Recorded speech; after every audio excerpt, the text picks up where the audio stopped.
দোকানের বিরিয়ানি তো অনেকেই খেয়েছো, আজ গল্পটা হবে বাড়িতে বানানো biryani. So hey friends, welcome back to my channel Bohemian. আরো একটা ভ্লগে তোমাদের স্বাগত।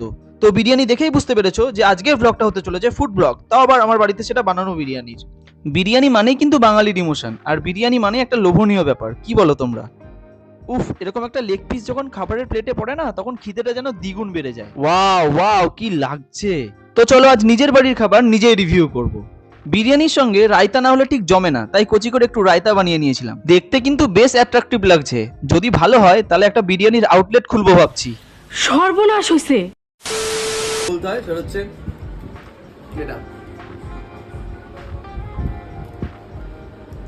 দোকানের তো বিরিয়ানি অনেক সব দেও, যেটা দেখা একবার দেখা হাতে দিলে গলে যাচ্ছে, এটাই বিরিয়ানি।